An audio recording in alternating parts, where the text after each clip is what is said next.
एक समय की बात है, घने हरे जंगल के बीच एक बहुत ही खूबसूरत कोमल दिल वाला भालू रहता था जिसका नाम था मिठू।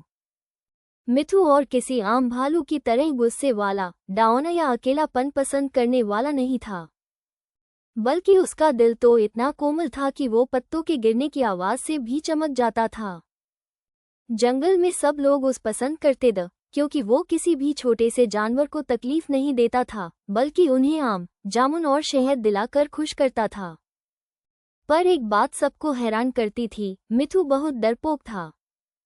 वो रात से डरता था, अंधेरे से डरता था, तूफान की गरज से डरता था और सबसे ज्यादा काल राक्षस नामक एक बड़े राक्षस से डरता था जो जंगल के पुराने मंदिर के पास रहता था। सबको लगता था कि काल राक्षस शक्तिशाली और खतरनाक है, पर कोई जानता नहीं था कि सच में काल राक्षस भी अंधेरे से ही डरता था। पर दोनों एक दूसरे को खतरनाक समझकर एक दूसरे से भय में रहते थे। जंगल के पास एक छोटी सी बस्ती थी जहां रहती थी रशन, एक प्यारी, मासूम, दिल से साफ लड़की। उसकी आंखें चमकदार और दिल बहुत बड़ा था। एक दिन वो जंगल में फल तोड़ने आए और पहली बार मिठू को देखा। भालू हल्की धूप में चमक रहा था, जैसे भगवान गणेश जी ने अपने हाथों से उस सजाया हो। रशन जरा भी नहीं डरी। वो धीरे से उसके पास जाकर बोली, नमस्ते भालू जी, आप बहुत प्यारे हो। क्या आप मेरे दोस्त बनोगे? मिठू पहले तो घबरा गया, कान झुक गए, दिल धड़कने लगा, पर रशन की आवाज में जो प्यार था, उसने मिठू का सारा डर हल्का कर दिया। वो धीरे से बोला, मैं दोस्ती तो करना चाहता हूँ, पर मैं बहुत डरता हूँ। रशन ने मुस्कुराते हुए कहा, दोस्ती से सारे डर मिट जाते हैं। आज से मैं तुम्हारी दोस्त रशन। बस फिर क्या, दोनों की दोस्ती फूल की तरह खिल गई। एक शाम जब दोनों जंगल के किनारे बैठे थे, अचानक मंदिर की दिशा से भोजनाल सी गरज सुनी दी। मिठू कांपने लगा, वो आ गया, काल राक्षस। रशन ने देखा कि एक बड़ा सा राक्षस पेड़ के पीछे से निकल रहा है, लेकिन उसकी आंखों में गुस्सा नहीं, दर्द और तन्हापन था। रशन उसके पास गई और बोली, तुम गुस्सा नहीं हो, तुम तो खुद डर रहे हो। काल राक्षस का दिल पिघल गया।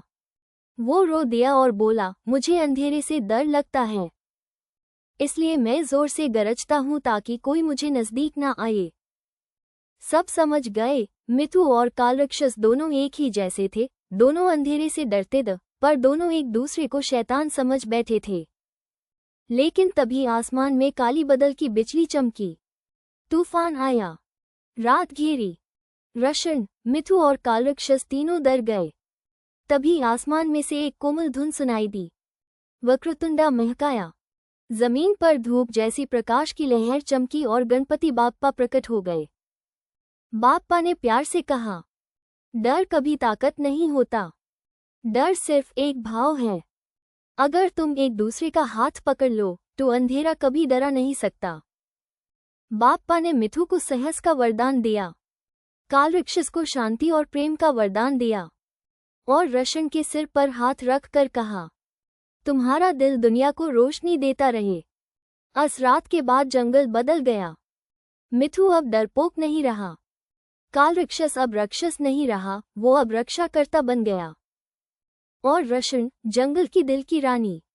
जंगल में सब गुनगुनाने लगे, जहां प्रेम हो वहां बाप्पा खुद आ जाते हैं। और कहानी खत्म नहीं, वो आज भी चल रही है।